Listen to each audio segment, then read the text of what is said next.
सबको समझ में आया हो ना करना क्या है? Yes sir. भाई ऑब्वियसली फॉर ऑल एक्स से ग्रेटर देन 0 होगा तो जो एक्स स्क्वायर का कोफिशिएंट होगा वो पहली चीज तो क्या होना चाहिए, पॉजिटिव होना चाहिए। और जो इसका डिस्क्रिमिनेंट है मतलब ए प्लस वन का होल स्क्वायर माइनस फोर ए ए प्लस ग्रेटर वन 5/3। ए माइनस वन, ये निगेटिव होना चाहिए, यही तो है। मतलब ए जो है वो वन से ग्रेटर होना चाहिए पहली चीज। अच्छा डिस्क्रिमिनेंट करेंगे तो ए प्लस वन कॉमन करेंगे, अंदर क्या बचेगा ए प्लस वन माइनस फोर ए प्लस फोर। देखो जरा ध्यान से, तो ये आ जाएगा ए प्लस वन और ये शायद आ जाता है 3a + 5 -1 फाइव माइनस थ्री ए, मतलब -1 फाइव ए -2। Minus three greater than zero. तो यहाँ से आ जाता है ए माइनस इनफाइनाइट से माइनस वन, सही ना। Union five by three, sorry 3a 3 - 5 आएगा। थ्री ए माइनस फाइव, हाँ फाइव बाई थ्री से इनफाइनाइट। अब यस। दोनों का हमें क्या लेना है, इंटरसेक्शन। तो जो ए की फाइनल वैल्यू आएगी वो क्या आएगी, फाइव बाई थ्री से इनफाइनाइट। यही तो निकाला होगा सबने, बताओ। सर सिंपल लॉजिक था कि भाई अगर ये ऑल एक्स पॉजिटिव है तो इस चीज को हम ऐसे करके यूज कर सकते हैं। समझ रहे हो कि नहीं भाई? सिंपल सी बात है, आपसे कहा गया कि does not have distinct real root, यानी कि अगर इसका डिस्टिंक्ट रियल रूट नहीं है तो इसका मतलब क्या क्या है इसमें सिचुएशन। इसमें सिचुएशन है या तो रूट्स कैसे हैं, आर नॉन रियल है, और या फिर कैसे हैं, इक्वल। नहीं या तो नॉन रियल है या फिर रूट्स कैसे हैं, इक्वल रूट्स हैं। समझ रहे हो कि नहीं? मतलब रियल इक्वल रूट्स हैं। दो सिचुएशन इसमें बन सकती हैं, या तो नॉन रियल रूट बन सकता है या रूट रियल एंड इक्वल बन सकता है। इसका सिंपल मतलब है कि अगर हम इसका ग्राफ देखें तो अगर हम देखें तो एफ ऑफ जीरो की वैल्यू तो पॉजिटिव है ही, क्योंकि वो तो फाइव आ रहा है। इसका मतलब ये फॉर ऑल एक्स पॉजिटिव होगा, या तो ये पूरा ऑल एक्स पॉजिटिव बनेगा, या फिर ये हार्डली एक्स एक्सिस तो क्या कर रहा होगा, टच कर रहा होगा। क्या ये बात सबको समझ में आ रही है, ये बताओ। तो इसका मतलब हम ये कह सकते हैं कि जो एफ एक्स है वो always greater than or equal to zero है फॉर ऑल एक्स। तो इसका मतलब एफ ऑफ फाइव भी क्या होगा, greater than or equal to zero होगा। यानी कि ट्वेंटी फाइव ए minus five B plus five greater than zero होगा। इसका मतलब फाइव ए माइनस बी प्लस वन भी ग्रेटर देन जीरो होगा। इसका मतलब फाइव ए माइनस बी हमेशा माइनस वन से बड़ा होगा। तो मिनिमम वैल्यू क्या होगी of five A minus b की, वो माइनस वन होगी। होगी कि नहीं होगी? अच्छा चूंकि हमें फाइव ए प्लस बी निकालना था, तो अगर हम यहाँ पे एफ ऑफ माइनस फाइव कर देते तो ये प्लस ये प्लस ये प्लस, तो फाइव ए प्लस बी की मिनिमम वैल्यू कितनी आ जाती। क्या ये कहानी हमें समझ में आई, बताओ भाई। क्यों हमने एफ ऑफ माइनस फाइव निकाला, और क्यों हमने जस्टिफाई किया कि हाँ ये एफ एक्स सब पूरे वैल्यूज के लिए पॉजिटिव है। तो नॉन रियल का मतलब हमेशा ये नहीं होता कि डिस्क्रिमिनेंट लेस देन जीरो करना होता है। कई बार उसकी एनालिसिस ग्राफ पर भी बेस होती है और आपको वो चीज डील करनी पड़ती है। चलिए तो एबीसी समझ देख गया। कर अगर हमें कमेंट करना है तो हम क्या करेंगे भाई, अल्फा बीटा दो रूट हैं, तो ये तो बात श्योर हो गई कि ये दो जगह तो कट ही कर रहा है। अच्छा एफ ऑफ जीरो की वैल्यू जो है, अगर हम इस पूरे फंक्शन को एफ एक्स कह दें तो एफ ऑफ जीरो की वैल्यू सी है जो कि नेगेटिव दिया हुआ है, तो इसका मतलब वाई एक्सिस पे कट कर रहा है। अच्छा अगर मैं सम ऑफ रूट की बात करूं आपसे, तो वो वैल्यू हमें माइनस बी दी हुई है जो कि ऑल्सो नेगेटिव ही दे रखी है। दिख रहा है कि नहीं बताओ, क्योंकि बी तो पॉजिटिव दे रखा है ना, तो सम ऑफ रूट भी नेगेटिव है। अच्छा अगर सी पॉजिटिव है तो अगर हम प्रोडक्ट ऑफ रूट देखें तो प्रोडक्ट ऑफ रूट भी नेगेटिव है। समझ रहे हो कि नहीं भाई? तो इसका मतलब ये तो सर्टेन हो गया कि एक रूट कैसा है, पॉजिटिव है, एक और रूट एक नेगेटिव है। कैसा है, निगेटिव है। मतलब एक पॉजिटिव रूट है और एक निगेटिव रूट है, ये तो बात श्योर शॉर्ट हो गई। तो इसका मतलब अगर अल्फा आंसर है। बीटा से लेस है तो अल्फा जो है वो जीरो से छोटा होगा, ठीक है ना, और आंसर बी है। बीटा जो है वो जीरो से बड़ा होगा। ये तो श्योर शॉर्ट कहानी है। ये कहानी सबको समझ में आ रही है कि नहीं? अब बात करते हैं कि सम ऑफ रूट जो है वो निगेटिव आ रहा है, एक रूट पॉजिटिव एक रूट नेगेटिव है। इसका मतलब जो रूट नेगेटिव है, सम ऑफ रूट अगर निगेटिव आ रहा है और एक रूट पॉजिटिव और एक रूट कैसा है, निगेटिव है, तो इसका मतलब है कि मैग्नीट्यूड जो निगेटिव वाले रूट का है वो हमेशा पॉजिटिव वाले रूट से बड़ा होगा। ये बात समझ में आ रही है कि नहीं?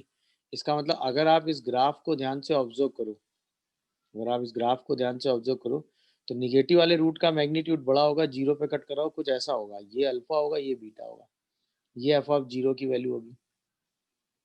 मेरी बात समझ में आ रही है कि नहीं? नेगेटिव वाला रूट पॉजिटिव वाले रूट से बड़ा होगा, तो हम कह सकते हैं कि जिस पॉइंट पे मिनिमम मिल रहा है ये वाला पॉइंट जो है -b, ये वाला पॉइंट भी नेगेटिव साइड में ही है। क्या ये पूरी कहानी आप लोग समझ पा रहे हो कि नहीं, ये बताओ, बोलो भाई। क्या ये पूरी कहानी हम लोग ग्राफ की समझ पाए? तो इसका मतलब क्या होगा, अल्फा नेगेटिव रूट है, बीटा पॉजिटिव रूट है, और जो बीटा वाला रूट है वो मॉड अल्फा से भी छोटा है। देख लो, कोई कंफ्यूजन हो तो बताओ। यानी बी आंसर सही है। क्या है, पूरा ग्राफ एनालिसिस कर पाए? सम ऑफ रूट और प्रोडक्ट ऑफ रूट देखकर ही पूरा एनालिसिस हुआ, क्योंकि उसी से बी और सी रिलेट करता है। सी नेगेटिव है मतलब प्रोडक्ट ऑफ रूट नेगेटिव है, इसका मतलब एक रूट पॉजिटिव और एक रूट नेगेटिव है। अच्छा, सम ऑफ रूट नेगेटिव है, इसका मतलब obviously sum of root negative तभी आएगा जब नेगेटिव वाले रूट का मैग्नीट्यूड पॉजिटिव वाले रूट से कैसा होगा, बड़ा होगा। बाकी तो क्वेश्चन नहीं, बस ये दोनों चीजें आपने ऑब्जर्व की। अगर ग्राफ की बात करनी तो ये ऑब्जर्वेशन था और ये आपने टिक कर दिया, सही है। कोई कंफ्यूजन? अच्छा, पैराबोला ओपनिंग अपवर्ड होगा ही, क्यों? क्योंकि एक्स स्क्वायर कोफिशिएंट पॉजिटिव दिया हुआ है। Answer is B. तो एक बार मैं फिर से रिकॉल कर देता हूँ जो मैंने कहा, ठीक है।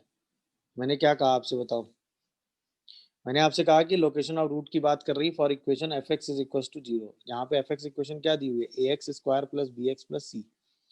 अच्छा, अब इस इक्वेशन के दोनों रूट हैं और दोनों रूट के से ग्रेटर हैं, तो पहली चीज तो दो रूट हैं, तो या तो ग्राफ ऐसे कट कर रहा होगा या ऐसे कट कर रहा होगा भाई, या तो ऐसे भी टच कर सकता है, तो भी तो दो रूट हैं, बट दोनों रूट इक्वल वाली कंडीशन में तब चले आते हैं।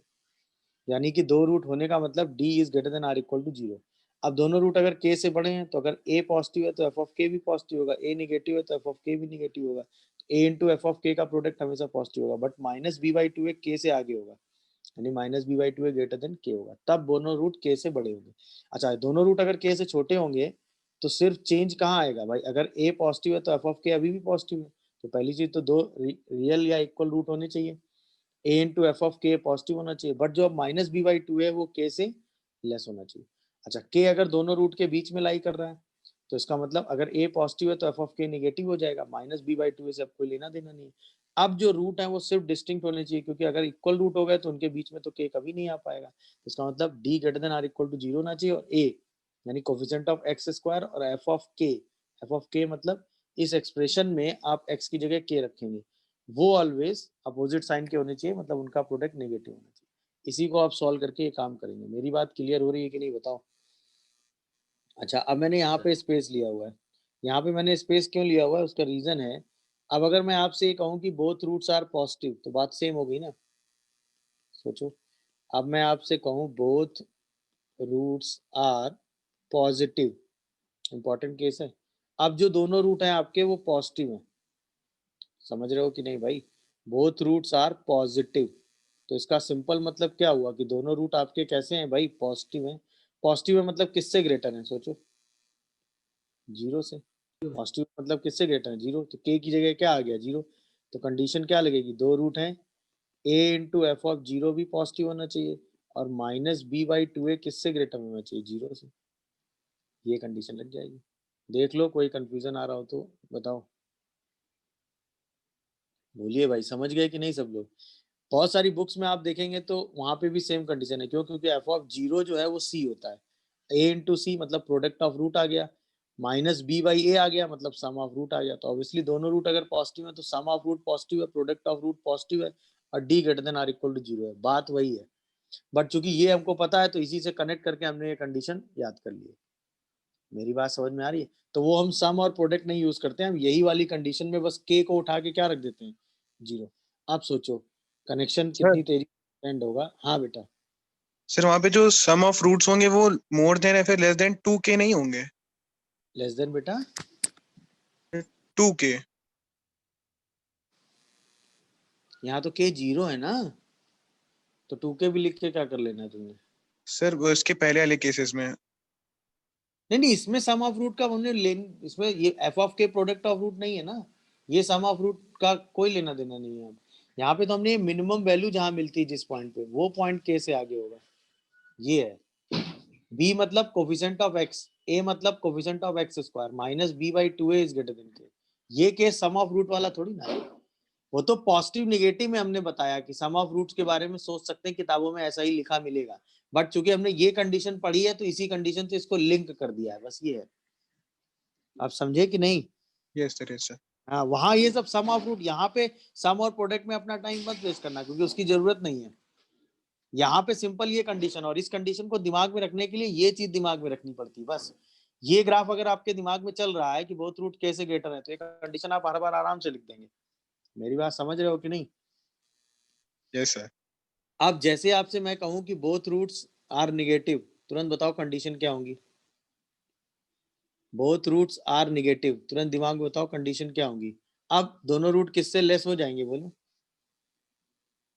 0 से। तो पहली चीज तो दो रूट होंगे, a इंटू एफ ऑफ 0 का प्रोडक्ट भी पॉजिटिव होगा, बट अब जो माइनस बी बाई टू है वो लेस देन 0 हो जाएगा कि नहीं? सोचो, क्या ये कंडीशन हमें दिखी तुरंत? बताओ।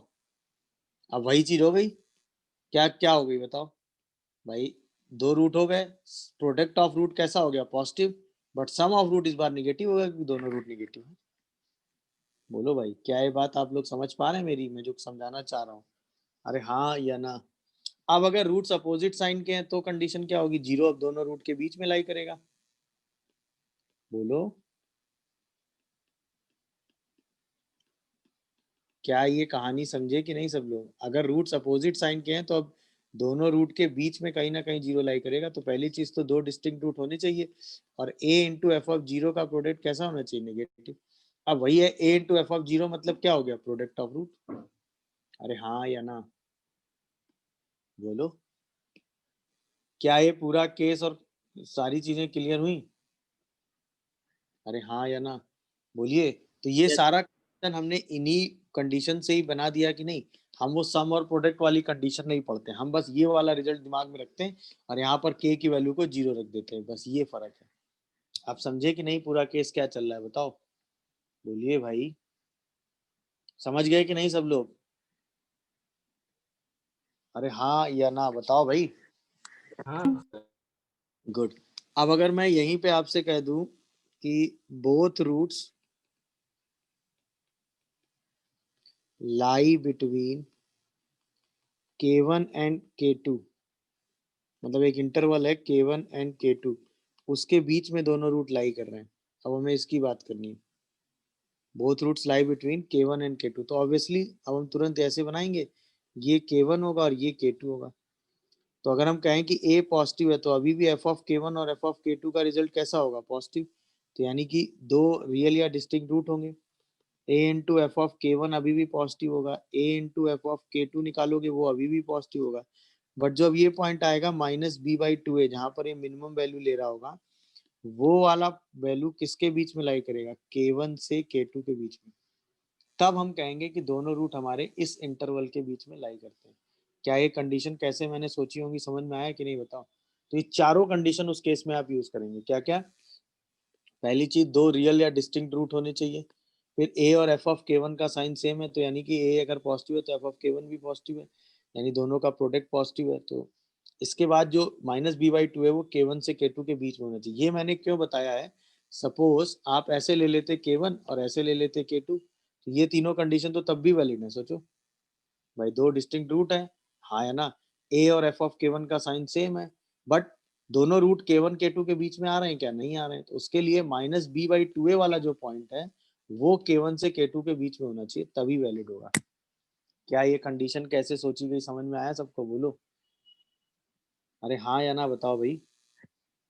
अब अगर यहीं पे मैं कह दूं कि exactly one root lie between k1 and k2, अब क्या है कि एक ही रूट k1 k2 के बीच में लाई कर रहा है, तो ऑब्वियसली k1 k2 कहीं भी हो सकते हैं, है कि नहीं? सपोज ये मान लो, तो ऑब्वियसली अगर f ऑफ k1 पॉजिटिव आ रहा होगा तो f ऑफ k2 कैसा आ रहा होगा? बताओ सोच के।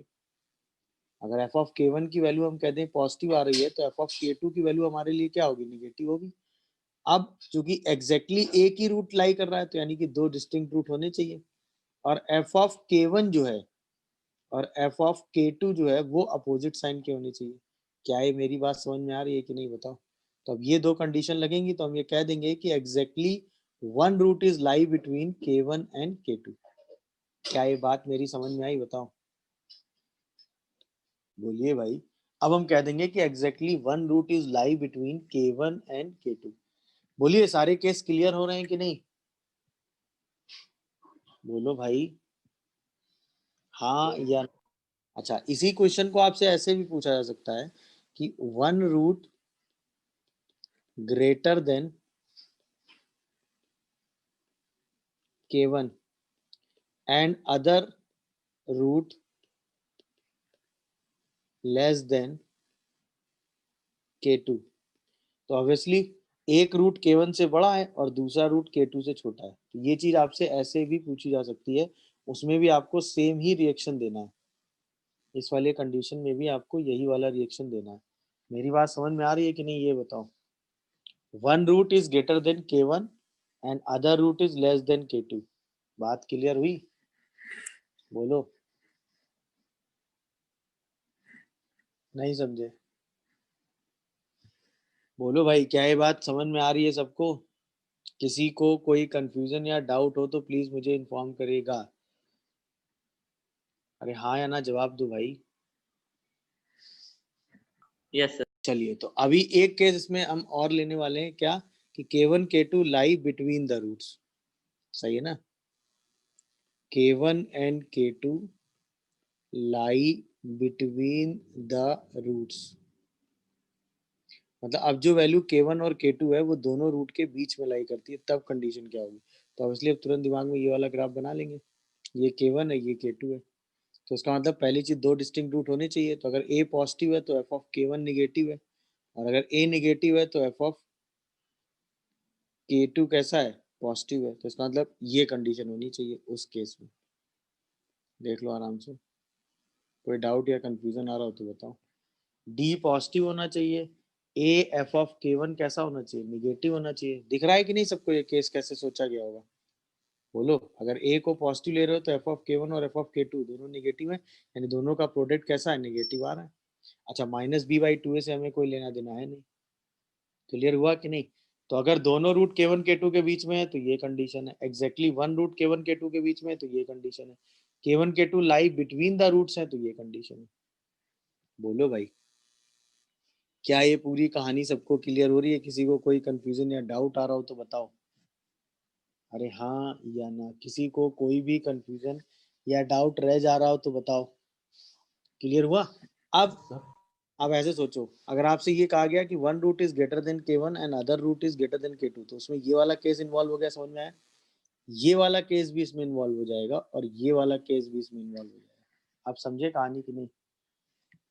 भाई हर केस के हिसाब से तो है ना, one root is greater than k1 and other root is less than k2, one root is greater than k1 and other root is less than k2, one root is greater than k1 and other root is less than k2। तो तीनों case involve है कि नहीं बताओ? तो ये मतलब इस स्टेटमेंट के लिए, ये स्टेटमेंट में मतलब both root lie between k1 and k2, सही है। Exactly one root is lie between k1 and k2, सही है। और k1 and k2 lie between the roots, ये भी सही है। बात क्लियर हो रही है कि नहीं? क्योंकि तीनों केसेस में हम ये कह सकते हैं कि one root is greater than k1 and other root is less than k2। समझ में आ रहा है कि नहीं? अब उसमें स्पेसिफिक कह दे कि अल्फा बीटा रूट है, अल्फा बीटा से बड़ा है, और अल्फा k1 से छोटा ग्रेटर है और बीटा k2 से लेस है, तो इनमें से कोई एक स्पेसिफिक केस बनेगा। अदरवाइज इस स्टेटमेंट पे तीनों केस बन जाएंगे। आप ठीक है? तो यहाँ तक वो बता रहे हैं, बोथ रूट्स इसके क्या है? ग्रेटर देन 3 है, तो इसी एक्सप्रेशन को हम एफ एक्स मान लेते हैं, है कि नहीं?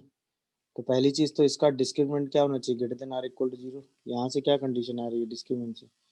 36m square minus 4 9m square minus 2m plus 2 greater than or equal to 0। 36 cancel, यहाँ से क्या आया होगा? डी से क्या कंडीशन आई है सॉल्व किया होगा तो? बोलो जल्दी से। 8m या m-1 ही सीधा ले लो ना, m-1 माइनस माइनस कैंसिल हो गया, तो m-1 यहाँ से कंडीशन आई होगी कि m इज ग्रेटर देन 1। बोलो भाई, यहाँ से ये कंडीशन आ रही है। अब हमें क्या करना है? a, तो a की वैल्यू तो 1 है, और f ऑफ 3 चाहिए हमें। f ऑफ 3 की वैल्यू कितनी है? 9 minus 18m plus 9m square minus 2m plus 2, तो 9m square minus 20m plus 11, ये आएगा सही लिखा है ना? हाँ, ये क्या फैक्टराइज हो रहा है क्या? सर। क्या क्या हो रहा है? m माइनस माइनस 9m और माइनस m माइनस 1 और 9m माइनस 11, m माइनस 1 और 9m। 9m माइनस 11 अब हमें क्या करना है? a एंड f ऑफ 3 कैसा होना चाहिए? पॉजिटिव होना चाहिए। इसका मतलब m minus 1 1 into m minus 1 into 9m minus 11 कैसा होना चाहिए? पॉजिटिव। यानी m की वैल्यू क्या होनी चाहिए? माइनस इनफाइनाइट से 1 और यूनियन 11/9 से 7/9 से इनफाइनाइट। ये सेकंड केस आ गया। अच्छा, थर्ड क्या होता है? b की वैल्यू कितनी है यहाँ पे? -6m, और a की वैल्यू कितनी है? m। तो इसका मतलब -b/2a, इसका मतलब 6m/2। ये पॉजिटिव होना चाहिए, नहीं, ये ग्रेटर होना चाहिए किससे? 3 से। सही लिख रहा हूँ मैं? देखो, तो इसका मतलब m 1 से बड़ा होना चाहिए। अरे हाँ या ना? देखो, अब हमें इस केस और इस केस तीनों का इंटरसेक्शन लेना है। तो जैसे हम तीनों का इंटरसेक्शन लेंगे तो आंसर क्या आएगा बताओ? m इज लाइज बिटवीन 11/9 से इनफाइनाइट। चेक करियो फिर बताइए, ये फाइनल आंसर आ रहा है, हाँ या ना? Yes sir. किसी को कोई कंफ्यूजन या डाउट आ रहा हो तो बताओ। आंसर इज बी, नॉट सी। जिन्होंने सी निकाला था उनको गलती, गड़बड़ हो गई है। वो ये है कि अगर किसी क्वेश्चन में लिखा है ना कि one root is greater than k1 and other root is less than k2, तो सिर्फ ये वाला केस बनता है, ये तीनों केस नहीं बनते हैं। समझे? ये तीनों केस नहीं बनते उसमें। सोचो क्यों भाई? One root is greater than k1 है, समझे कि नहीं? और अदर रूट जो है वो लेस देन k2 है। सही है? तो यहाँ पर अगर तुम देखोगे तो दोनों रूट जो है वो k1 से बड़े हैं। सोचो, हाँ या ना? सर और यहाँ पर तुम देखोगे दोनों रूट k1 से छोटे हैं। और जबकि कहा गया है कि one root is greater than k1 है, तो कोई एक रूट k1 से बड़ा होना चाहिए, तो दूसरा k1 से बड़ा नहीं होना चाहिए ना?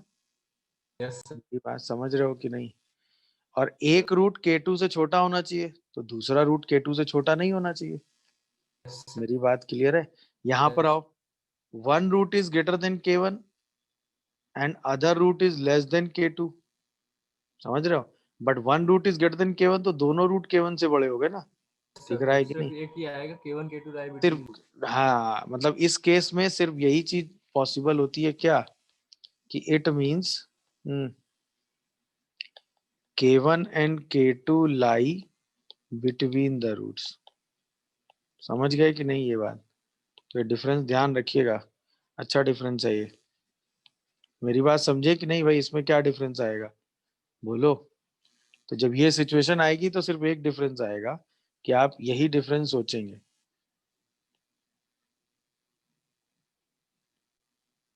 क्लियर है कि नहीं बोलो? हाँ या ना? बात फीलिंग वाली समझ में आई कि नहीं आई? कोई कंफ्यूजन हो तो बताओ। यस सर, आ गया सर। तो सबसे पहले तो हम इस इक्वेशन को ही अगर लिखें तो क्या लिखेंगे बताओ? 2x और -x, तो शायद एक x बचेगा, और प्लस का 2 बचेगा, माइनस का x square equal to p बचेगा। तो अगर ये इक्वेशन देखोगे तो x square minus x plus p minus 2 equal to 0, इस इक्वेशन की बात चल रही है। दिख गया सबको? और हमें p के बारे में बात बतानी है, जबकि कहा गया है कि both roots of this quadratic expression distinct and positive है। सही है? तो डिस्टिंक्ट है और पॉजिटिव है, तो मतलब d जो है वो सिर्फ ग्रेटर देन 0 होगा। जैसे d की बात करोगे तो b square minus 4ac positive होना चाहिए। दिख रहा है कि नहीं सबको ये कंडीशन? बोलो। तो B square minus 4ac positive होना चाहिए। तो इसको सॉल्व करोगे तो क्या आएगा? 4p और प्लस का 8 और 1 9, 9 माइनस 4p पॉजिटिव होना चाहिए। मतलब p कहाँ से कहाँ लाई करना चाहिए? बोलो भाई। 2 से 9/4। यहाँ से तो शायद आंसर आएगा इसका माइनस इनफाइनाइट माइनस से 9/4। ठीक है। अच्छा फिर अगर मैं a की बात करूँ तो 1 है और हमें चाहिए f ऑफ बी 0, आंसर आएगा इसमें से, f 2 ऑफ से 0 p 9/4। माइनस 2 है और a इंटू एफ ऑफ 0 भी पॉजिटिव होना चाहिए। इसका मतलब 1 इंटू पी माइनस 2 भी पॉजिटिव होना चाहिए, यानी p हमेशा 2 से बड़ा होना चाहिए। ये दूसरी कंडीशन आ गई। और फिर चूंकि रूट्स ग्रेटर हैं तो b की वैल्यू कितनी है -1 और हमें चाहिए -b/2 है। कैसा होना चाहिए? पॉजिटिव होना चाहिए। -b/2 है मतलब 1/2a मतलब 1, ये तो पॉजिटिव है ही। ये तो फॉर ऑल p ये बात हो गई। समझ गया कि नहीं भाई? ये तो p की वैल्यू कुछ भी हो, क्या फर्क पड़ता है। अब हम तीनों का क्या लेंगे? इंटरसेक्शन लेंगे। जैसे ही तीनों का इंटरसेक्शन लेंगे p 0 से 2 से 9/4 के बीच में आ जाएगा। समझ गए कि नहीं?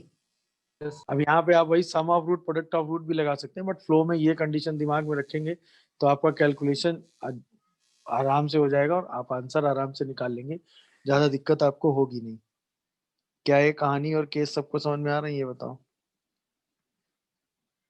चलिए सॉल्व करते रहिए, आंसर बताइएगा, मैं भी कर दे रहा हूँ।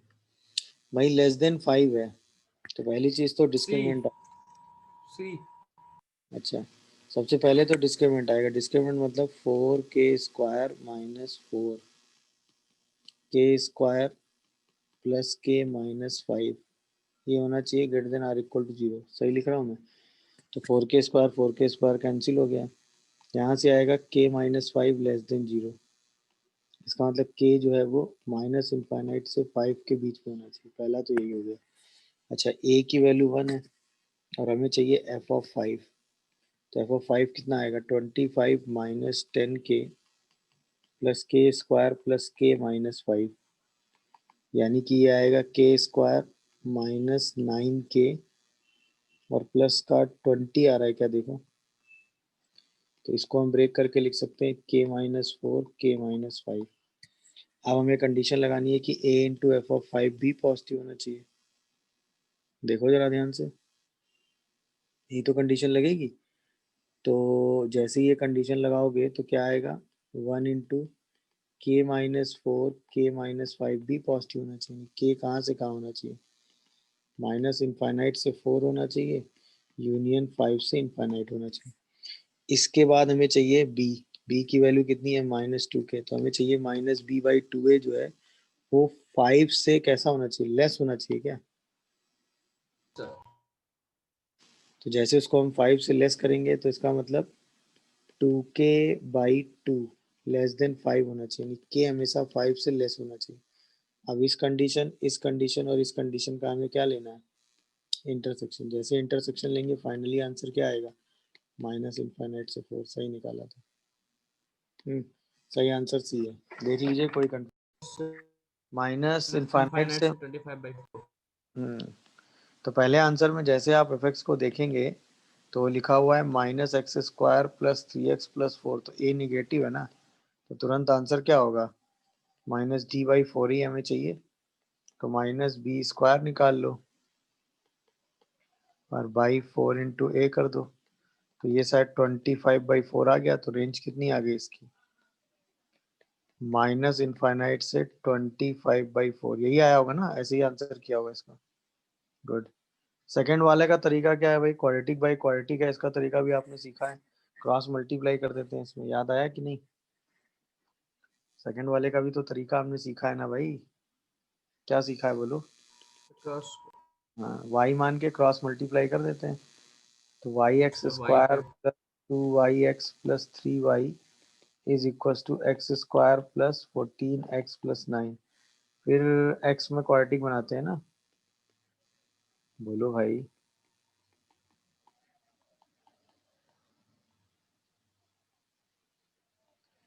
अब चूंकि हम कहते हैं x रियल है तो इस क्वाड्रेटिक का डिस्क्रिमिनेंट क्या होता है? Less than or equal to 0। बोलो। अरे हाँ या ना? आप जैसे ही डिस्क्रिमिनेंट लेस देन 0 करेंगे तुरंत हमें आंसर मिल जाएगा। क्या बोलते हो भाई? सही लिख रहा हूँ कि नहीं ये बताओ। 2i माइनस 14 का whole square minus 4 y minus 1 into 3y minus 9 less than or equal 0। यही सॉल्व करके हमने आंसर निकाल देना है। क्लियर हो रहा है कि नहीं, बताइए क्या आता है। इसका प्रोसेस समझ में आ रहा है कि नहीं सबको। ये रूट्स इस इक्वेशन के क्या है, रियल है ना, तो डिस्क्रिमिनेंट क्या होगा, ग्रेटर देन आर इक्वल 0 ना। यानी कि y square plus y minus 20 less than 0। यहाँ से शायद ये फैक्टराइज होता है y plus 5 and y minus 4 less than 0, यानी वाई लाइज बिटवीन -5 से 4 आता है। देखो जरा, सेकंड आंसर ये आ रहा है, वाई लाइज बिटवीन -5 से 4। समझ में आओगे सेकंड आंसर। भाई सिंपल सी बात है, सेकंड का कॉन्सेप्ट क्या है, वाई में क्वाड्रेटिक बना, एक्स में क्वाड्रेटिक बना लो, क्योंकि एक्स हमेशा रियल है। तो वाई में कंडीशन क्या होगी कि डी इसका क्या होगा, greater then 0, but D greater then 0 करके वाई में कंडीशन निकाल लो। वाई ही आपके लिए क्या है, रेंज है। चलो थर्ड टाइप क्वेश्चन कैसे करते हैं। थर्ड में भी जो सेकंड वाला सेकंड क्वेश्चन का मेथड है वो थर्ड में भी लगा सकते हैं, बट कई बार क्या होता है, मैंने आपको बताया ना कि कुछ फैक्टर कॉमन आ जाते हैं, जैसे x minus two x plus two, x Yes, so x minus is not two, equals to 2, I guess. ये वाला फैक्टर कैंसिल करके x is not equal to 2 side में कह देते हैं। और अब एक नया जो फंक्शन बनता है x plus two upon x minus 3, इसकी रेंज निकाल लेते हैं। तो इसकी रेंज निकालने का तरीका है ना आपके पास, याद आ रहा है कि नहीं आपको। यहाँ से हम x की वैल्यू निकालते हैं तो वो क्या निकल के आती है, 3y plus two upon y minus 1। तो यहाँ से पता चलता है y ऑल रियल नंबर है मगर 1 नहीं है। अच्छा, चूंकि इस एक्सप्रेशन में x को क्या नहीं रख सकते, 2 नहीं रख सकते हैं, तो जैसे ही हमने कहा कि x को 2 नहीं रख सकते हैं तो तुरंत हमको ये पता चला ना कि y को क्या नहीं रख सकते हैं, बोलो। x को 2 रख के चेक कर लो, तो y को -4, रेट को 3 नहीं रख सकते। नहीं, इसको 3 तो रख लें। अरे 3 तो रख ही नहीं सकते हैं, वो तो मुद्दा ही अलग है भाई। 3 तो रख ही नहीं सकते, बट इस एक्सप्रेशन में Yes, 2 sir. रख सकते हो ना। But Yes. ओरिजिनली इस एक्सप्रेशन में 2 भी नहीं रख सकते हो, समस्या ये। 3 तो रख ही नहीं सकते हो, तो दिख ही रहा है कि नहीं। बट इस एक्सप्रेशन को देखने से ये तो पता चल रहा होगा ना कि अगर हमें इस एक्सप्रेशन की रेंज निकाली तो ये आ गई y नॉट इक्वल टू 1, ये दिखा सबको, बोलो। बट क्या इस एक्सप्रेशन की रेंज में 2 तो काउंट हो रहा है ना, बट 2 भी तो नहीं रख सकते हो क्योंकि ओरिजिनल क्वेश्चन ये है, समझे कि नहीं। अब जैसे ही आप यहाँ 2 रखोगे तो आपको रेंज में क्या मिलेगा, -4। तो इसका मतलब इसकी रेंज से -4 भी तो हटाना पड़ेगा ना। Yes, sir. तो अब जो ये है, ये वैल्यू जो है ये इसकी फाइनल रेंज है। ये शॉर्टकट है एक, ये कैसा है भाई, एक शॉर्टकट है इस टाइप की कैलकुलेशन को बचाने का। ये वाला जो कैलकुलेशन है, समझ रहे हो कि नहीं, ये वाला कैलकुलेशन बचाने का ये शॉर्टकट है। वो शॉर्टकट केवल आप तभी लगाएंगे जब कुछ फैक्टर क्या हो रहे होंगे, कॉमन। जो फैक्टर कॉमन हो रहा होगा उसको कैंसिल कर देंगे, बाकी बचे हुए की रेंज आप जैसे निकालते हैं वो निकाल देंगे। अब जो फैक्टर आपने कैंसिल किया, अभी मान लिया, अभी तो कहा ना कि x2 नहीं हो सकता, तो ऑब्वियसली अगर x2 नहीं हो सकता यहाँ पर, तो यहाँ पर x2 पर जो y आ रहा होगा वो भी तो काउंट नहीं होगा, तो ऑब्वियसली रेंज में वो वाली वैल्यू भी हटा देंगे। समझ रहे हो कि नहीं मेरी बात, ये बताओ,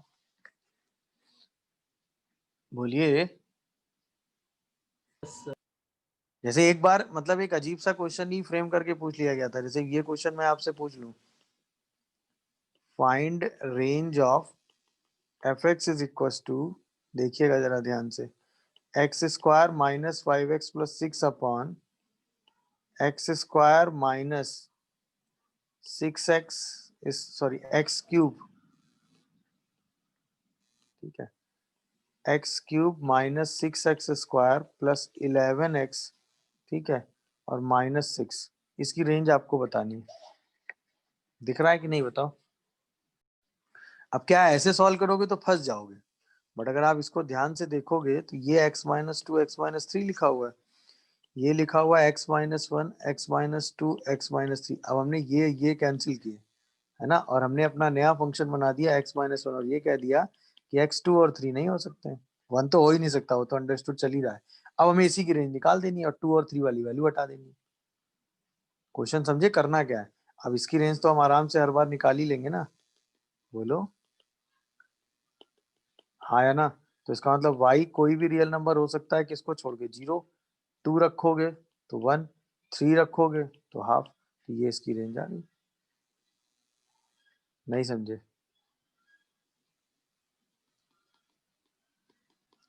बोलो भाई, क्या ये बात समझ पाए कॉन्सेप्ट? गुड। अब हम बात करने जा रहे हैं कुछ स्टैंडर्ड इक्वेशंस की जिनको सॉल्व करने के लिए आपको सब्स्टिट्यूशन ये सब लगाना पड़ता है।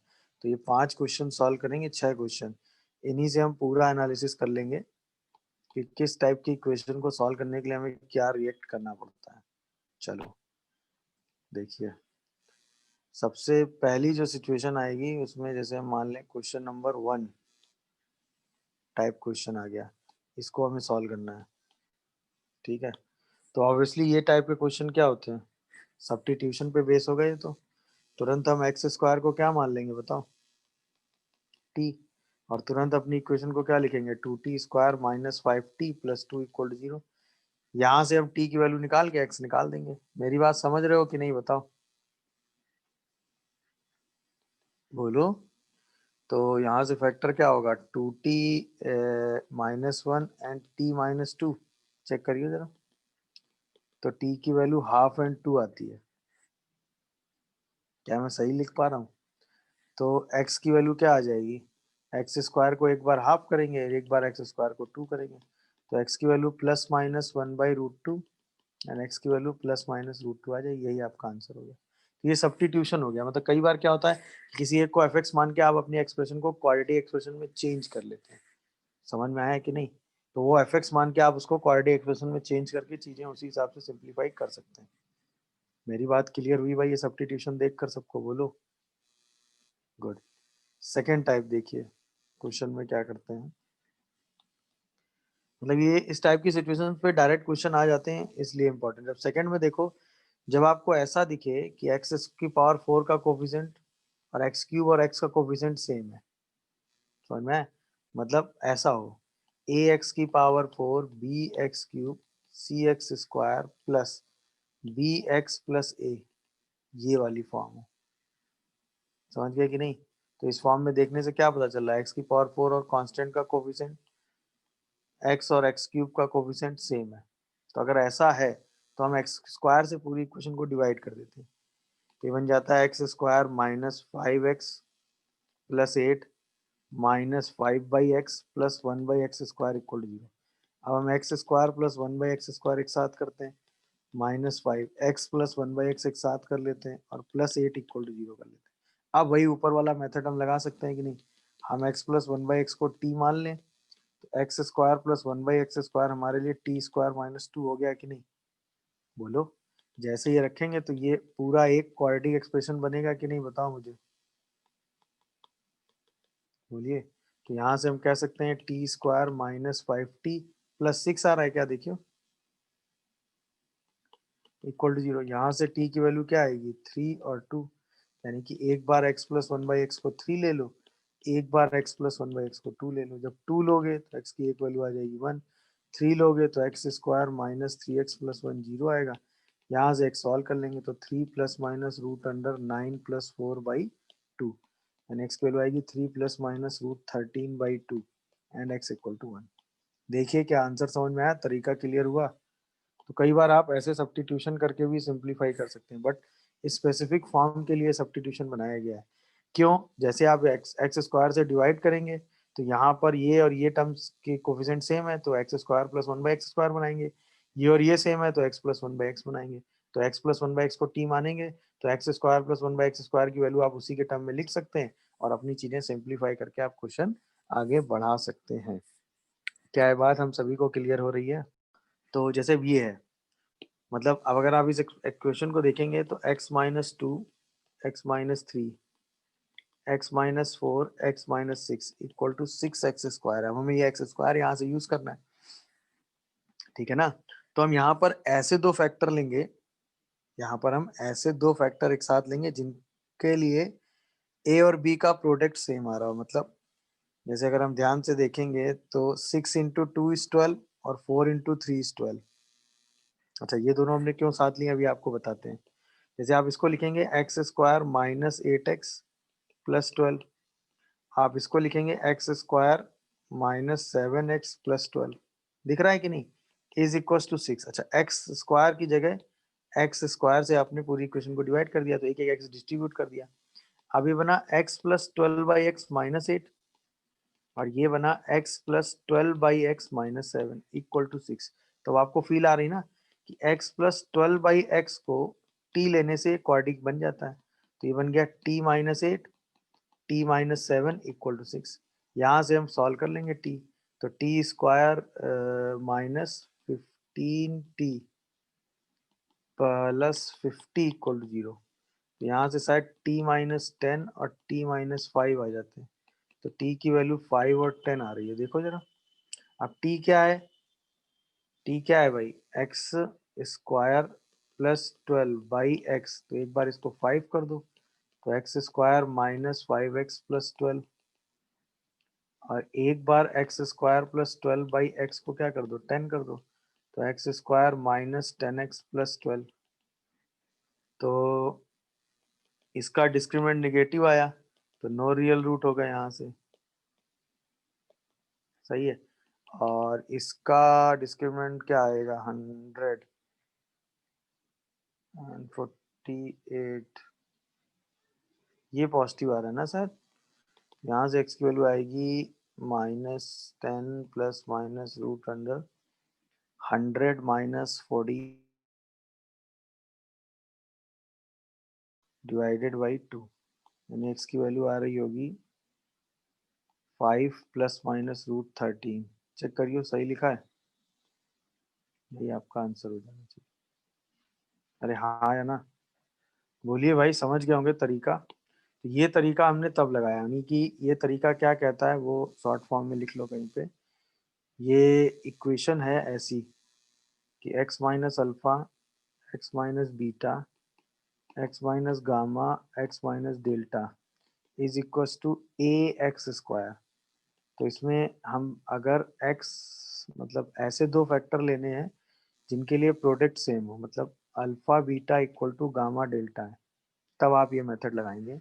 दोनों फैक्टर साथ साथ कंबाइन करेंगे जिनके लिए alpha beta equal to gamma delta होगा, और सीधे सिंप्लीफाई कर देंगे। ये दोनों एक साथ लेंगे, ये दोनों एक साथ लेंगे, दोनों को मल्टीप्लाई करेंगे, एक्स स्क्वायर से डिवाइड करेंगे और सीधा सब्स्टिट्यूशन लगा के क्वेश्चन सॉल्व कर देंगे। बोलिए, यहाँ पर जैसे ही आप इसको टी रखेंगे, दोनों को मल्टीप्लाई करेंगे, दिख रहा है कि नहीं? सिंप्लीफाई करेंगे, ये आंसर आ जाएगा। पावर x को t मान हाँ सही है। ये बन जाएगा 2/3 की पावर 2x प्लस 2/3 की power x equal to 1। Equals to 1। Yes इसमें 2/3 की पावर x को ही क्या मान लें? t। तो ये शायद t स्क्वायर प्लस t-1 आ रहा है क्या? देखो सर। तो क्या करोगे इसमें? t की वैल्यू कितनी आएगी? -1 प्लस माइनस रूट 5/2। 5/2। अच्छा, अब इम्पोर्टेंट है कि ये हमेशा पॉजिटिव होगा, क्योंकि a की पावर x हमेशा पॉजिटिव होता है ना। तो यहाँ से सिर्फ t की वैल्यू क्या ली जा सकती है? +1 प्लस रूट 5/2। √5 -1/2 ना। सर वही तो। हाँ, तो इसका मतलब 2/3 की पावर x कितना आएगा? √5 -1/2। तो अब लॉग लेके हम x की वैल्यू लिख सकते हैं। तो आंसर क्या आएगा? Log of 2/3 base √5 -1/2। समझ रहे होगे कि नहीं ये? अच्छा, अब जो मैं इम्पोर्टेंट बात बताने वाला था वो ये है कि अगर कहीं भी ऐसा हो a की पावर x प्लस b की power x equal to c की पावर x और a b c real number हो, सही है ना? a b c कैसे हो? रियल नंबर हो। तो this equation having only one real root, मतलब आंख मूंद के कह देना, इस इक्वेशन का सिर्फ एक ही रियल रूट होता है। मतलब रूट ही एक होता है और वो भी रियल होता है। ये एकदम स्पेसिफिक रिजल्ट है, इसको एकदम दिमाग में सेट कर लीजिए। क्लियर है? कैसा भी आ जाए, जैसे कहीं एक बार ये क्वेश्चन पूछा गया है जैसे एग्जांपल वाइज कि 2 की पावर x प्लस 3 की पावर x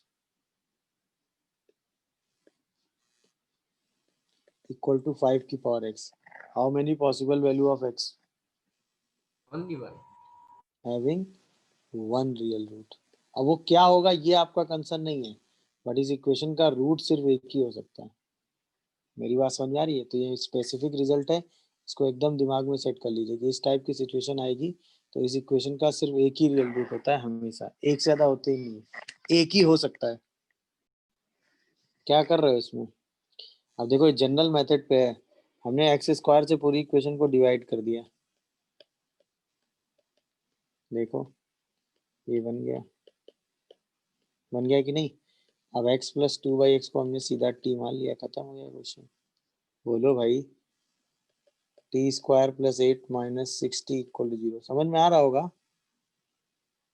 यहाँ से इसके फैक्टर हो रहे हैं, t-4 t-2, इसका मतलब x प्लस 2/x को एक बार 4 ले लो और x प्लस 2/x को एक बार 2 ले लो, यानी कि x square minus 4x plus 2 और x square minus 2x plus 2। इसके कोई रियल रूट नहीं आएंगे क्योंकि डिस्क्रिमिनेंट निगेटिव है, और इसके 2 रियल रूट आएंगे, तो टोटल कितने रियल रूट आ गए बताओ। अरे हाँ या ना, 2 रियल रूट आ गए कि नहीं, खत्म। तो हमने तुरंत कहा कि भाई इस एक्स स्क्वायर से हम उठा के क्या कर दें, डिवाइड कर दें, तो ये एक्स हट जाएगा। जैसे ही एक्स हटेगा काम हो गया। अब ये कुछ कॉन्जुगेट वाली फीलिंग पे है कि नहीं है। हमें पता है कि 3 प्लस 2√2 और 3 माइनस 2√2 का प्रोडक्ट करेंगे तो 1 आएगा, तो इसका मतलब 3 माइनस 2√2 को हम 1/3 प्लस 2√2 लिख सकते हैं। इसका मतलब 3 प्लस 2√2 की power x square minus 8 plus 1/3 plus 2√2 की power x square minus 8 is equal to 6 दिया हुआ है। इसका मतलब 3 प्लस 2√2 की पावर एक्स स्क्वायर माइनस 8 जो है वो t के बराबर है, दिखा। इसका मतलब t प्लस 1/t जो है वही 6 के बराबर है, तो इसका मतलब t square minus 6t plus 1 0 आ रहा है। यहाँ से हम t निकाल लेते हैं, कितना आएगा, minus plus 6 plus minus root under 36 minus 4ac/2। तो क्या t की वैल्यू 3 प्लस माइनस कितनी आ रही है, 32 16 4 2√2 आ रही है। बस अब तो क्वेश्चन हो गया। तो 3 प्लस 2√2 की पावर एक्स स्क्वायर माइनस 8 को एक बार 3 प्लस 2√2 कर दो, और एक बार 3 प्लस 2√2 की पावर एक्स स्क्वायर माइनस 8 को 3 माइनस 2√2 कर दो, मतलब 3 प्लस 2√2 की पावर -1, दिखा।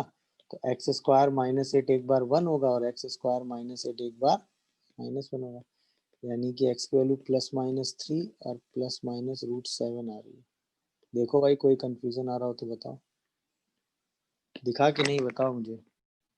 चलिए, थ्योरी ऑफ इक्वेशंस में अगर हम एक पॉलिनॉमियल एक्सप्रेशन लें f x a n x की power n plus a n minus 1 x की पावर n-1, ये सब कोफिशिएंट है, ठीक है,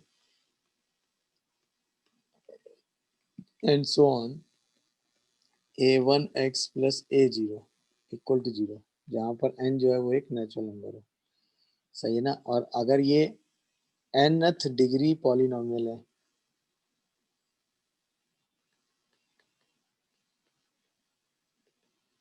तो ऑब्वियसली n जो nth coefficient of nth degree होगा वो कभी 0 नहीं हो सकता, और इस इक्वेशन के n रूट्स होंगे, रियल नहीं बट n रूट्स होंगे, ये ध्यान रखिएगा।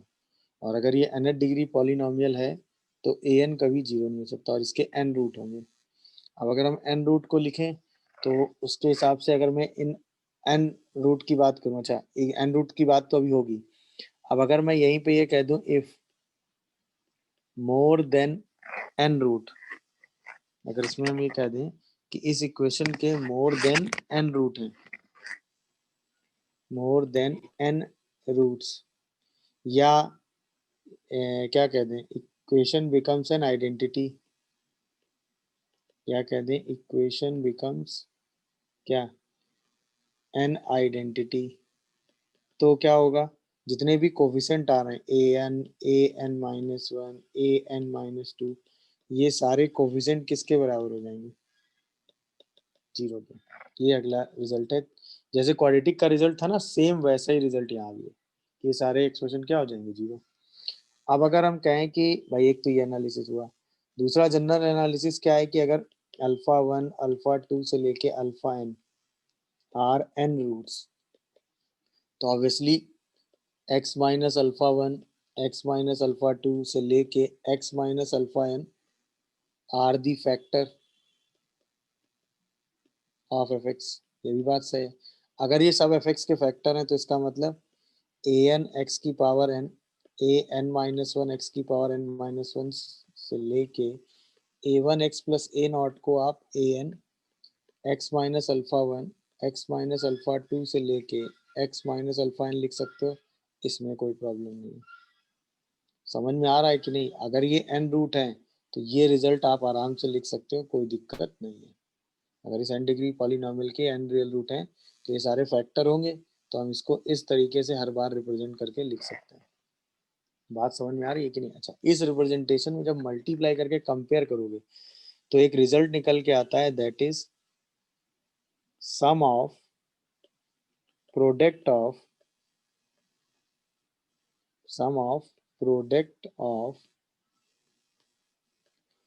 r sum of product of r roots taken at time, तो वो रिजल्ट होता है -1 की power r into coefficient of x की power n minus r upon coefficient of x की पावर n, जहाँ पे n क्या होता है? Degree of polynomial.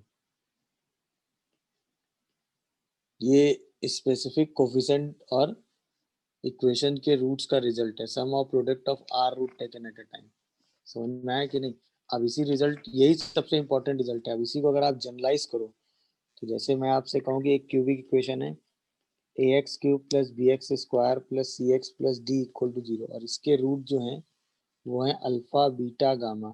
तो सम ऑफ रूट यानी one root at a time, तो आ जाएगा minus coefficient of x square by x cube. दो दो रूट का सम लोगे तो alpha beta beta gamma gamma alpha, तो वो रिजल्ट आ जाएगा -1 की power 2 coefficient of x by, वो रिजल्ट c बाई ए आ जाएगा। और अगर तीनों रूट का प्रोडक्ट एक साथ ले लोगे तो -1 की पावर 3, सही है ना, कोफिशिएंट ऑफ 3 माइनस 3 मतलब 0 कांस्टेंट बाई ए, तो वो माइनस डी बाई आ जाएगा। आप समझ रहे हो कि नहीं बात को? यही बात अगर मैं फोर्थ ऑर्डर में करता, जैसे ए एक्स की पावर 4, अच्छा इसी में मैं ऐसे भी कह सकता हूँ कि a x cube plus B x square plus c x plus d के रिजल्ट अगर अल्फा बीटा गामा है तो ये a into x minus alpha x minus beta और एक्स माइनस गामा भी लिखा जाएगा, क्योंकि इसके रूट अल्फा बीटा और गामा है। तो x minus alpha x minus beta x minus gamma इसके फैक्टर होंगे। अल्फा बीटा गामा के सम की वैल्यू ये होगी, दो दो के सम की वैल्यू ये होगी, तीन तीन के सम की वैल्यू ये होगी। क्या ये पूरी बात सब लोग समझ पा रहे हो कि नहीं?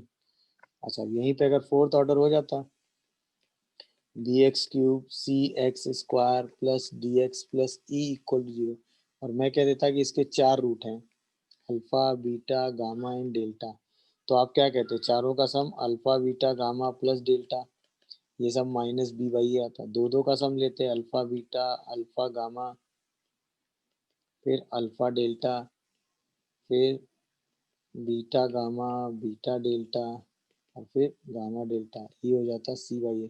तीन तीन का सम लेते alpha beta gamma alpha beta delta alpha gamma delta beta gamma delta, ये सम माइनस डी बाई ए हो जाता है। चारों का sum alpha beta gamma delta ले लेते तो वो ई बाई ए हो जाता। और अगर ये फैक्टराइजेशन से देखते तो ए एक्स की पावर 4 बी एक्स क्यूब सी x square plus d x plus e को आप क्या लिख सकते हैं? A into x minus alpha x minus beta x minus gamma and x minus delta. क्या है मेरी बात सब लोग समझ रहे हो कि नहीं? बोलो भाई, क्या ये मेरी बात आप लोग समझ पा रहे हो कि नहीं? तो वो चीज सिंपल इस रिजल्ट की वजह से है, sum of product of r root -1 की power r coefficient of n की power r and coefficient of x की पावर n डिग्री पॉलिनोमियल।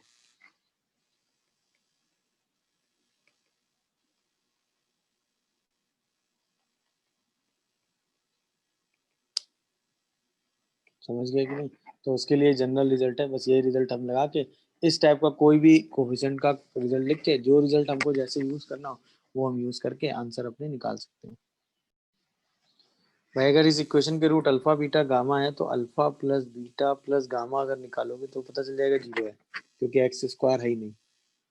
क्या है बात देखिए, हम alpha plus beta plus gamma का सम तो 0 आ गया। अच्छा, हमें वैल्यू चाहिए 1 upon alpha plus beta, 1 upon beta plus gamma और 1 अपॉन गामा प्लस अल्फा की। ये वैल्यू आ गई -1 upon gamma -1 upon alpha -1 upon beta, यानी minus alpha beta beta gamma gamma alpha by alpha beta gamma हमें चाहिए। अब यहाँ से अगर हम दो दो का सम लेते हैं alpha beta beta gamma gamma alpha, तो वो रिजल्ट हमें क्या मिल जाता, -4 और सॉरी +4। समझ में आ रहा होगा। और अल्फा बीटा गामा लेते तो क्या मिल जाता, -1। यही वैल्यू उठा के यहाँ रख दो, तो -4 बाई -1, आंसर आपका 4 आ जाता है। दिखा कि नहीं ये बताओ, सर क्लियर हुआ कि नहीं भाई। हमने बस इन्हीं तीनों को ही तो आगे यूज किया है सम निकालने के लिए। तो बस यहाँ से पहले रिजल्ट से देखा कि alpha beta beta gamma beta plus gamma को हम गामा अल्फा और माइनस बीटा लिख सकते हैं। जैसे ये लिखा एलसीएम लिया तो दो दो का सम आ गया, तीन तीन का, वो हमें पता ही था, सारी वैल्यू रख के हमने सिंप्लीफाई। फर्स्ट आंसर तो एकदम आसान सही भाई। यहाँ देखने के बाद हमको ये तो पता चला होगा ना कि अल्फा बीटा गामा कितना है 7, alpha beta beta gamma gamma alpha कितना है 4, और अल्फा बीटा गामा कितना है 5। ये तो हमें फील आई गई होगी। तो फर्स्ट आंसर तो एकदम आसान है, alpha beta beta gamma gamma alpha by alpha beta gamma है। तो फर्स्ट आंसर तो सीधा 4/5 आ रहा है कि नहीं, बोलो। सेकंड क्या है,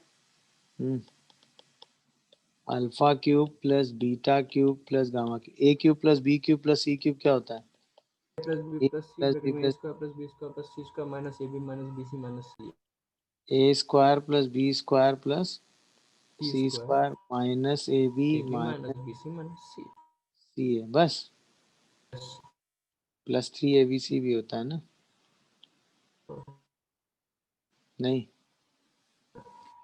तो अब alpha plus beta plus gamma यहाँ लिखेंगे, यहाँ लिखेंगे alpha plus beta plus gamma का whole square -2 alpha beta gamma, तो ये बन जाएगा 3 alpha beta beta gamma and gamma alpha. देखिए जरा,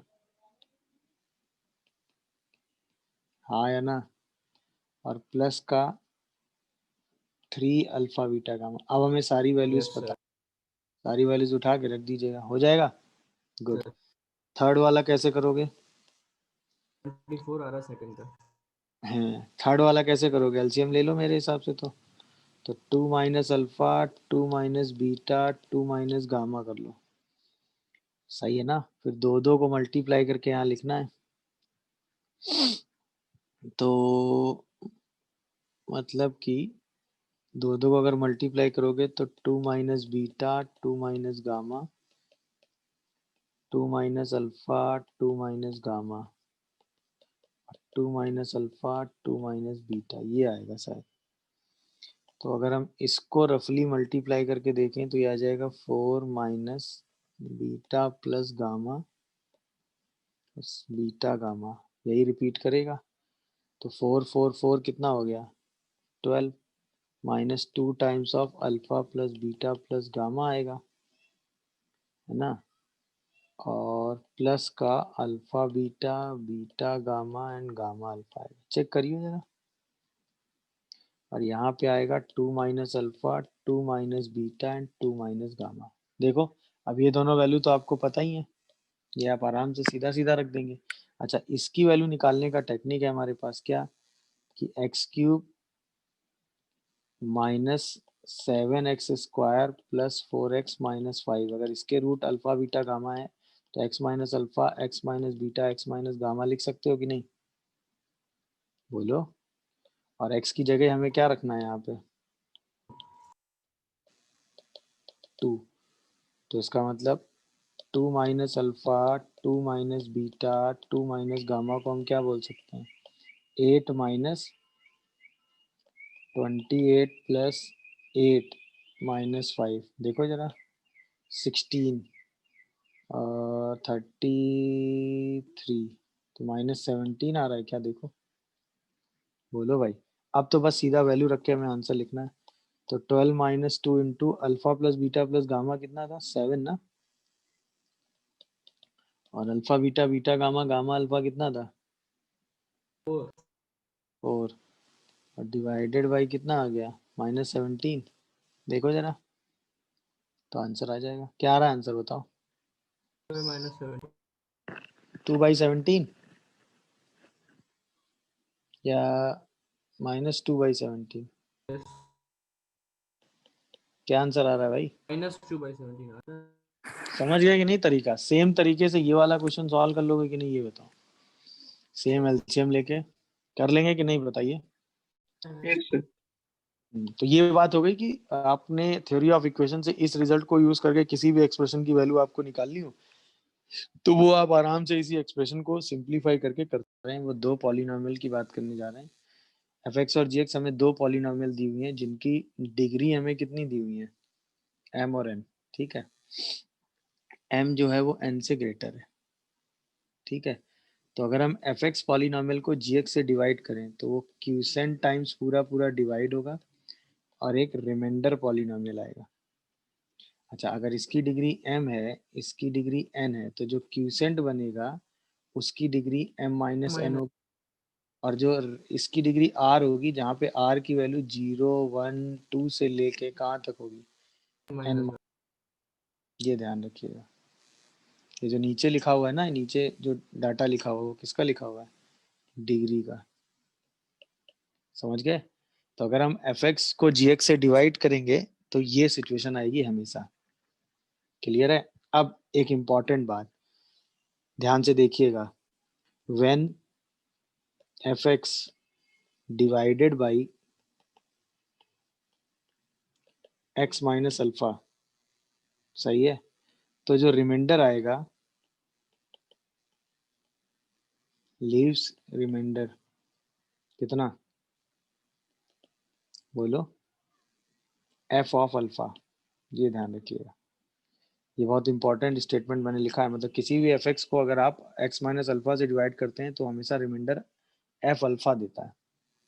क्लियर है? होना भी चाहिए। अगर एफ एक्स को आप डिवाइड कर रहे हैं एक्स माइनस अल्फा से तो क्यूसेंट पूरा पूरा डिवाइड होगा और कोई कांस्टेंट वैल्यू रिमाइंडर में आएगी 1 डिग्री की। जैसे आप एक्स को अल्फा यहाँ रखेंगे तो जो रिमाइंडर की वैल्यू है वो हमेशा एफ ऑफ अल्फा आएगी कि नहीं? पूरा पूरा डिवाइड हो जाएगा तो के जीरो हो जाएगा, क्योंकि उस केस में एफ ऑफ अल्फा जीरो होगा अगर वो उसका रूट होगा तो। नहीं तो अदरवाइज हमेशा एफ ऑफ अल्फा तो आपको रिमाइंडर देगा ही देगा। ये पहली चीज आपको इस इंफॉर्मेशन से समझ में आई। दूसरा, ये पहला रिजल्ट हुआ।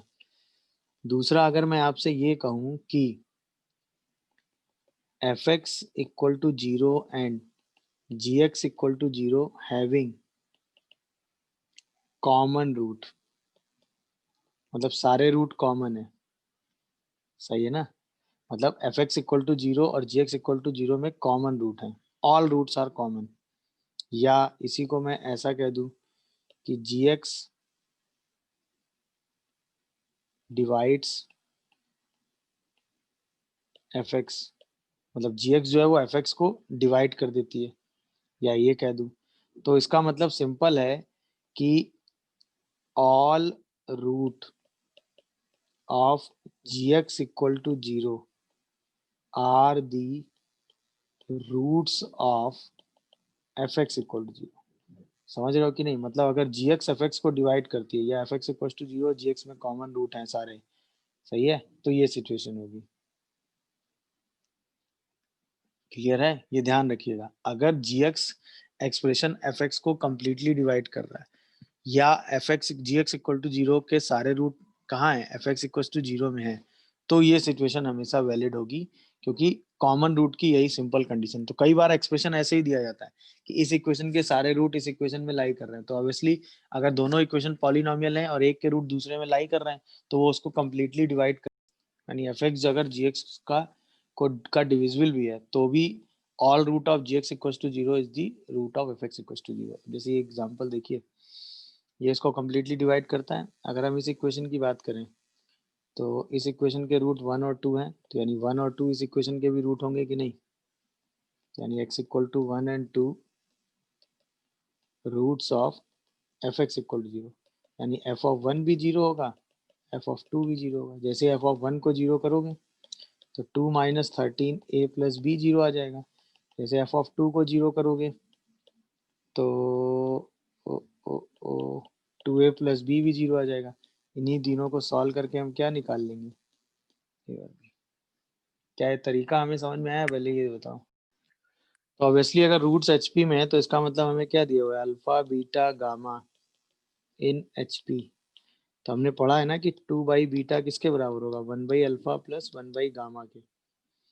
इसका मतलब 2/बीटा, यानी कि अगर हम इसको ऐसे लिख दें दैट इज 3/बीटा, तो वो 1/अल्फा प्लस 1/बीटा प्लस 1/गामा के बराबर होगा।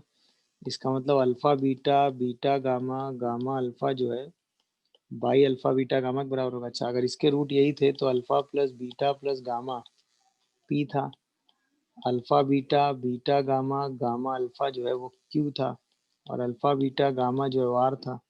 तो इसका मतलब 3/बीटा किसके बराबर आ गया? Q/R के। तो एक रूट हमें मिल गया बीटा, दैट इज 3R/Q के बराबर। अब बीटा तो इक्वेशन को क्या करेगा? सेटिस्फाई करेगा। इसका मतलब beta cube minus p beta square plus q beta minus r हमेशा क्या होगा? 0। बीटा की बस ये वैल्यू उठा के यहाँ रख दीजिए। जैसे आप यहाँ रखेंगे तो क्या आएगा? 27R³/Q³ minus p 9PR² plus 3QR/Q minus R equal to 0। इसी को सॉल्व कर दीजिएगा, आपका आंसर आ जाएगा। क्या ये मेरी बात सब लोग समझ पा रहे हो कि नहीं? बोलो, बताइए भाई। 2R तो क्या आ रहा है? 27R² minus 9PQR plus 2Q³ equal to 0। यही आपका आंसर हो गया। दिखा कि नहीं रिलेशन? बताओ भाई। तो अभी भी तो सेम बात होती ना कि अगर ये रूट्स एपी में होते और अल्फा बीटा गामा की वैल्यू हमें क्या पता होती? पी। और रूट्स एपी में है मतलब अल्फा बीटा गामा जो है वही एपी में है। तो इसका मतलब 2 बीटा की वैल्यू अल्फा प्लस गामा थी। इसका मतलब अब जो है 3 बीटा क्या हो जाता? पी। तो बीटा की वैल्यू P/3 आती। अब हम इसी बीटा को रख देते इक्वेशन में। नहीं समझे?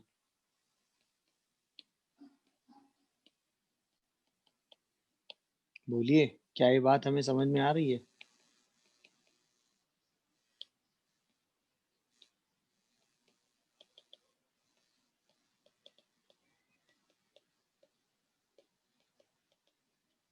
क्लियर हुआ कॉन्सेप्ट? जनरल इक्वेशन के लिए valid statement.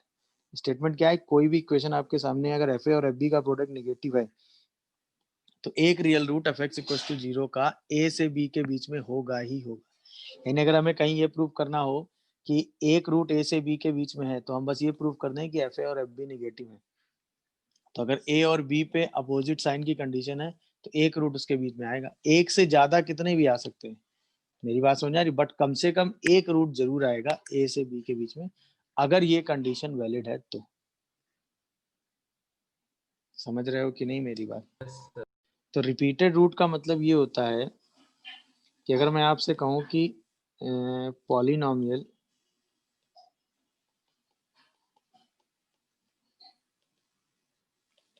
F x equal to 0 having a root alpha occurs r times, मतलब ये जो रूट है ना ये आर टाइम्स रिपीट कर रहा है। ठीक है, तो इसका मतलब होगा कि एफ अल्फा भी 0 होगा, एफ डैश अल्फा भी 0 होगा, एफ डबल डैश अल्फा भी 0 होगा। ऐसे करते करते जो इसका आर माइनस वनथ डेरिवेटिव होगा ना वो भी 0 होगा। ये जो लिखा है ना, ये क्या लिखा है? R minus oneth derivative of F x, वो भी 0 होगा अगर कोई रूट आर टाइम्स रिपीट करता है तो। आप समझो, अगर कोई रूट 2 बार रिपीट कर रहा है, अगर कोई रूट क्या कर रहा है? 2 बार रिपीट कर रहा है, तो इसका मतलब मतलब अगर मैं कहूँ कि x equal to alpha repeated twice in f x equal to 0, तो इसका मतलब एफ अल्फा भी 0 होगा और एफ डैश अल्फा भी 0 होगा। समझ में आया? मतलब अगर हम एफ अल्फा करें और एफ डैश अल्फा करें दोनों 0 आ जाएंगे, तो इसका मतलब वो रूट 2 टाइम्स ही रिपीट कर रहा है। ये भी क्वेश्चन पे कई बार पूछ लिया जाता है। No. ये भी कहीं लिखी लो। एवरी ऑड डिग्री पॉलिनोमियल, कोई भी ऑड डिग्री पॉलिनोमियल आपके सामने आ जाए तो उसका कम से कम एक रियल रूट होता ही है। Every odd degree polynomial having at least one real root, और उसकी जो रेंज होती है,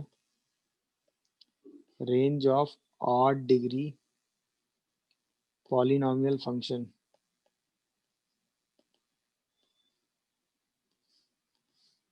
वो हमेशा ऑल रियल नंबर होती है। ये ऑड डिग्री पॉलिनोमियल के बारे में दो इंपॉर्टेंट बातें हैं जो आपको पता होनी चाहिए। अगर आपको कहीं भी ऑड डिग्री पॉलिनोमियल मिल जाए तो उसका कम से कम एक रियल रूट होगा, बात खत्म। और अगर ऑड डिग्री पॉलिनोमियल एक्सप्रेशन हो तो मतलब फंक्शन हो तो उसकी रेंज हमेशा ऑल रियल होती है, ध्यान रखिएगा। ऑड डिग्री पॉलिनोमियल के बारे में ये चीज ध्यान रखिएगा।